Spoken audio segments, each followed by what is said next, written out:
Okay, so after our quick segue with that Wonder Woman action figure, I was just too excited to open it, so I decided to take a little bit of a break from Batman characters. We're back to Gotham City now, and this one is the Penguin from the Batman.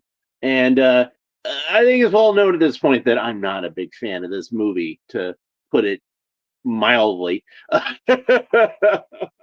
And I bought this figure for a couple of reasons. One, as you can see, it was marked down to 5.97 at GameStop, and it was during a time where, like, if you bought, like, I don't know, like $30 worth of clearance or whatever, you'd get like an extra, you know, 20-30% off. I don't remember what the deal was, but anyway, so basically I got this guy for $5.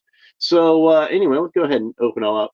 It might have been even one of those things where it was like, you buy two clearance items and get the third one free. So I might have technically got him for free because he definitely would have been the cheapest thing. Anyway, since this is kind of an older figure, it's one where we get like a photograph of the figure on the back instead of any artwork. And then the cross cell down at the bottom, you have Catwoman, Batman, the Riddler, and the Bat Cycle. And I've opened up some of these things on this show before. Even though I'm not a big fan of this movie, I didn't really buy a whole lot of stuff from it. But I did get the Catwoman figure and the Bat Cycle. The Bat Cycle was pretty cool. I like the Bat Cycle.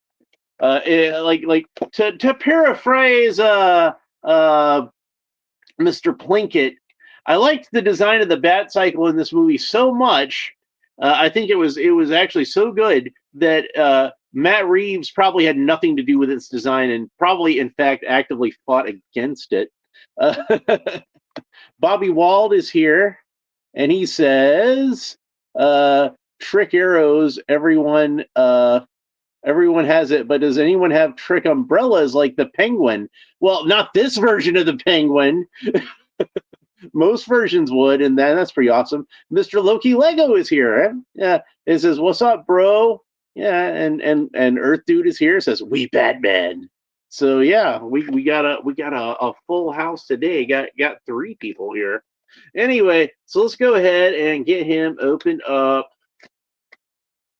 Not a whole lot to talk about with the packaging of this, and man, they got it like done in like a weird way at the bottom.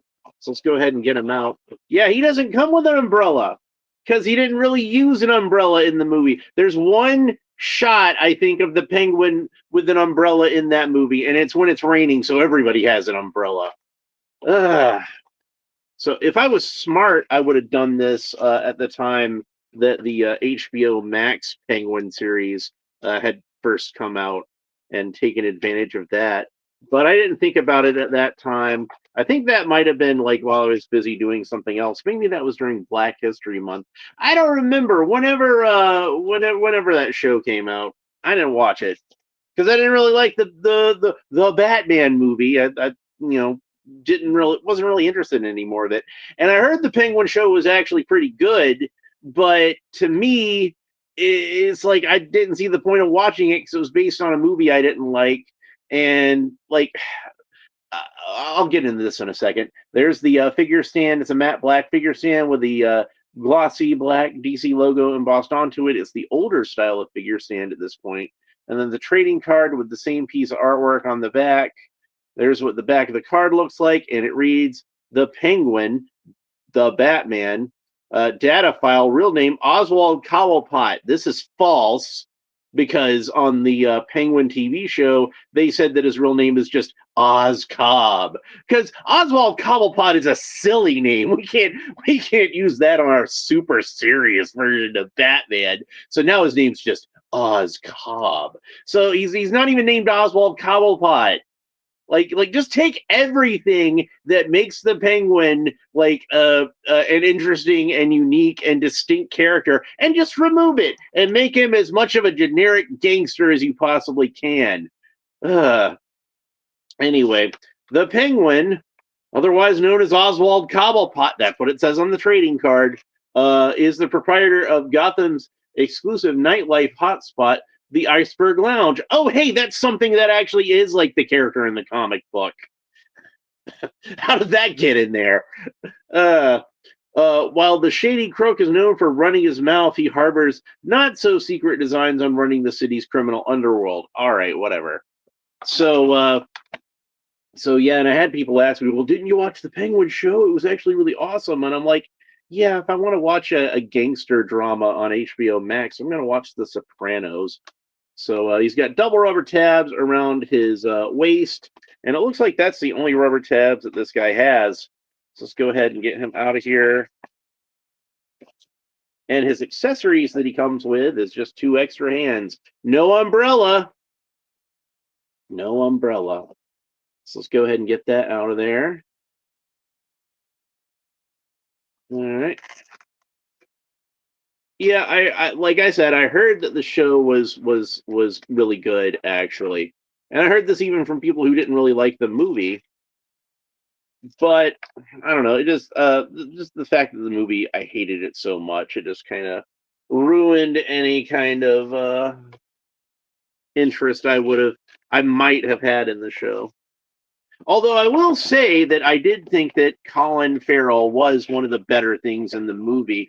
Even if he wasn't anything like the Penguin character from the comic book, I was still happy to see him show up anytime he showed up in the movie because his acting was good. I thought he was really good in the part, even if the part wasn't anything like the comic book character. And I was just glad to have something on screen that was interesting going on.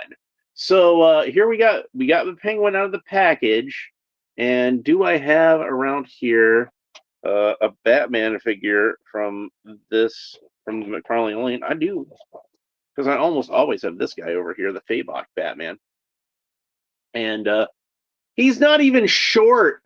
Like, look at that. He's almost as tall as a Jason Fabok, a comic book style Batman, a Ben Affleck like comic book style Batman. This guy's over 6 feet tall. Why is the Penguin over 6 feet tall? Earth Dude says, hope he still has the Penguin's beak still. Well, I mean, kinda. They did put a fake nose on him. They went through all the trouble of getting an actor that looks nothing like the Penguin and making him look exactly like Robert De Niro when he played Al Capone in The Untouchables. That's what this character is. It's Robert De Niro playing Al Capone in The Untouchables. It's not really the Penguin. Earth Dude says Danny DeVito. Yeah, Danny DeVito is awesome. I love Danny DeVito as the Penguin. See, here's the thing that I think they missed out on with this version of the character, and it's something that like I have observed with the Penguin in my observations of the character is that the Penguin, the thing that most versions of the character have in common is that he's somebody who wants to be perceived as being very classy and elegant and erudite, very intelligent, very well read, very cultured, very scholared sort of gentleman. But underneath it all, he's just a brutal thug. And that's what the Penguin is in the original comic book. That's what the Penguin was on the Adam West television series. That's what Danny DeVito's Penguin was. That's what he is on Batman the animated series. This guy, he's just a brutal thug. That's it. He doesn't have any pretensions at being perceived as like a classy guy. He's only a brutal thug and doesn't care if people see him as just being a brutal thug. So that's part of why this character just really didn't work for me as the Penguin at all. So but like I said, Colin Farrell's acting I actually thought was pretty good, and I thought that he did a good job. And at least when he was on screen, something interesting was actually happening in this movie. Earth Dude says the animated was fire. I absolutely agree. If you watch like the commentary or read interviews or anything with people working on the staff, like they weren't very happy with how their version of the Penguin turned out, unfortunately. And even more unfortunately is I think they did a great version of the Penguin on Batman the Animated Series. That to me is one of the best versions of the character. But I guess they were too close to it. It probably just was one of those things where it just wasn't what they wanted or expected or thought they could have done a better job with it. But no, you were absolutely right, and I 100% agree with you. I love the animated series version of the Penguin. I think that's one of the best versions. And yes, just Batman the Animated Series is just one of the best versions of Batman, period. But let's go ahead and talk about this guy's articulation. So Oz Cobb can look up about that far and look down about that far, tilt his head kind of quizzically from side to side, rotate the head all the way around. Of course, the arms rotate all the way around the shoulders. He does actually have a little bit of a butterfly joint on there, which is unusual for a character in a coat like this. And it even has the spacer in there. Oz Cobb's arms can raise up to the side about that far. And he does have a bicep swivel, so the bicep does rotate all the way around, but it's kind of stuck on this one. There we go. I got it loose. And then he's got single jointed elbows, which bend up about that far, and those rotate all the way around. So no double jointed elbows on this guy. His wrists rotate all the way around, and then he's got the cool Mcfarlane ball joints, but they are deep within the sleeves of the jacket, so it's hard to get at. Earth Dude says hi to Bobby Wald. So we're all nice and friendly here. Oh, by the way, I don't know if I really showed the hands. I know I took them out, but he has one, a left hand solid fist, and a right hand that's kind of pointing with two fingers. So, and his the right hand that's on the figure does have a trigger finger. So if you do want to give him a gun, he doesn't come with a gun, but if you want to give him a gun, you can. Or if you want to give him an umbrella, as if he was actually the Penguin or something, yeah, you could do that. By the way, his outfit is just a plain business suit with a shirt and tie. It is a purple shirt and tie, so that is at least slightly Penguinish. And he has a trench coat. And this really surprised me. Look at this. He's actually got spats on his shoes. So that's something that actually is kind of like, of all the things to do to make this guy somewhat like the Penguin in the comic book. Not a monocle, not a top hat, not a tuxedo, not an umbrella. They give him fucking spats.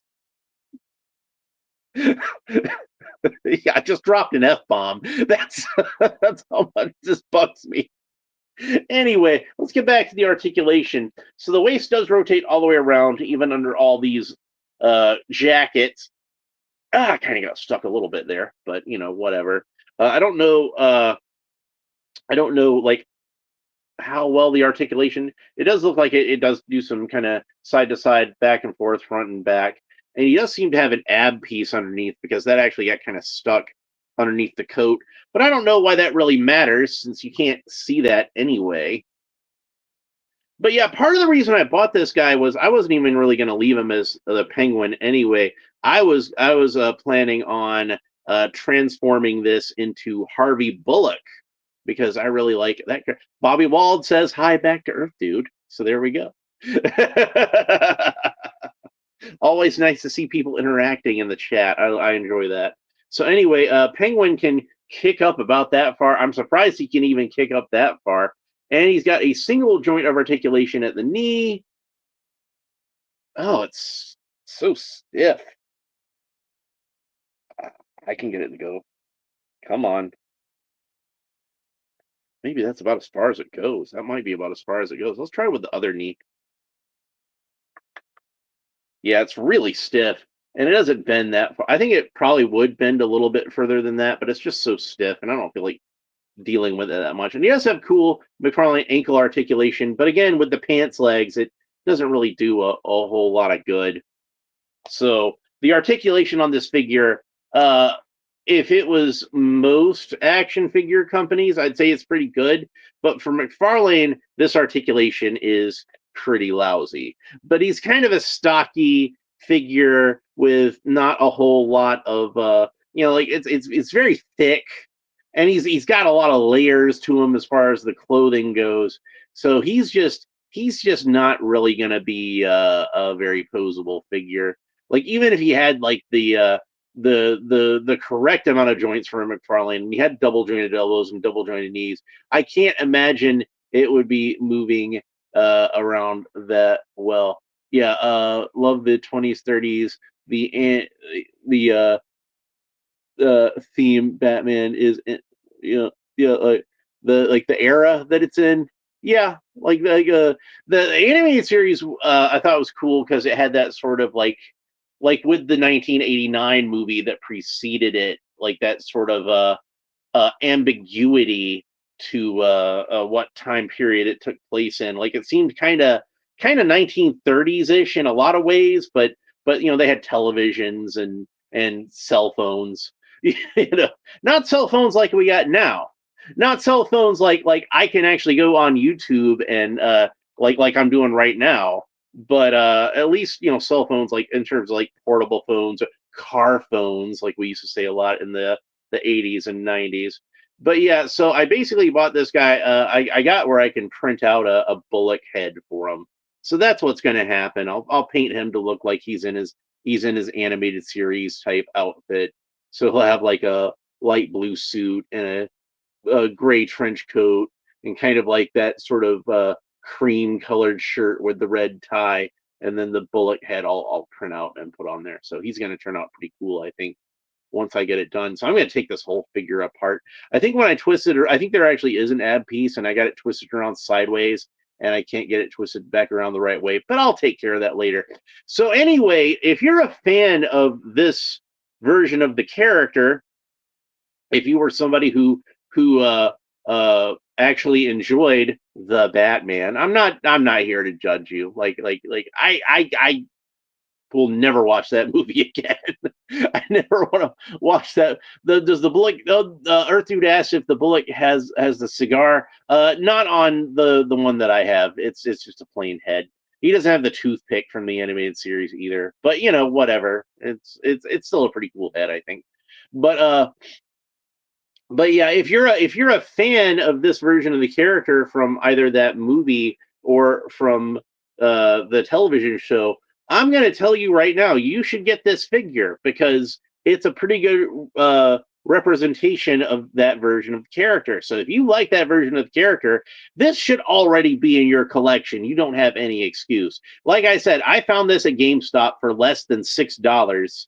And there probably still are some at some GameStops around you. I know that my local Books A Million still has one of these marked down for $10 that's been hanging around there all this time. This guy was a peg warmer. I mean, like this was like an entire wave of peg warmers. Like I was seeing like Batman and Catwoman even hanging around to the pegs. I think these were probably like the worst selling Mcfarlane figures, which is no surprise because like all the movie was so boring and all the designs were so dull. And I mean, this is just a fat guy in a trench coat.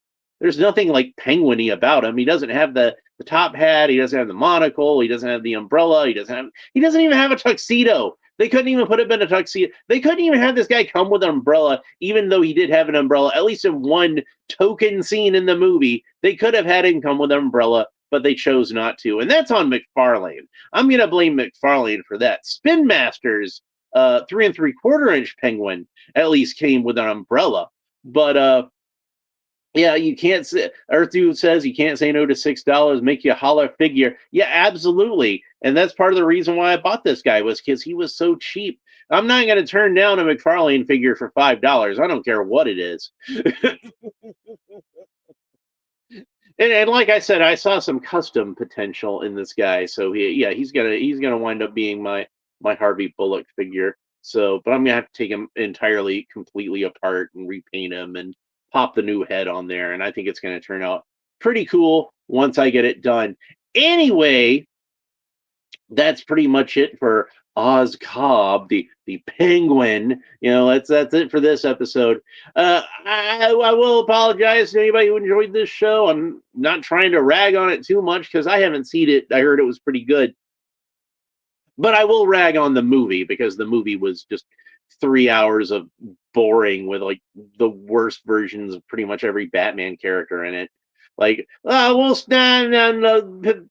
was pretty good, and Commissioner Gordon was pretty good. Those are like the only ones I thought they got right.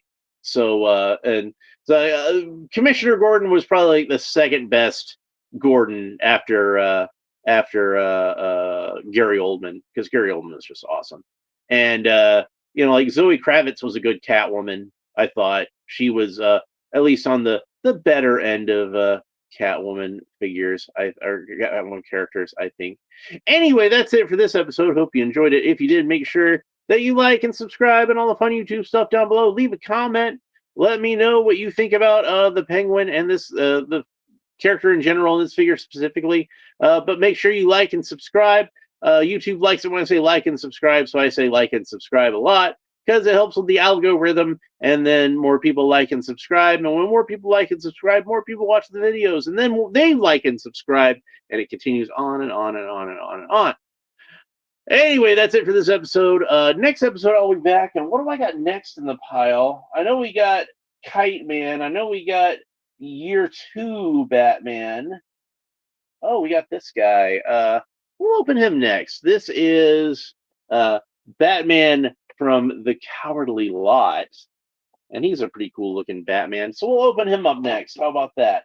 Get back to doing a Batman character in our Batman wave. So, and then once we're done with Batman, maybe I'll go ahead and open up those Ninja Turtles figures I need to open, or maybe I'll do more DC Multiverse. I don't know. I've got like Green Lantern figures that are piling up, so I've got some Green Lantern figures I'm itching to open, and I'll have Eradicator in soon. It looks like saying that's supposed to show up Saturday, so hopefully it should show up by Saturday. Knock on my wood here. That's it for this episode. Hope you enjoyed it. We will talk to you next time. Bye.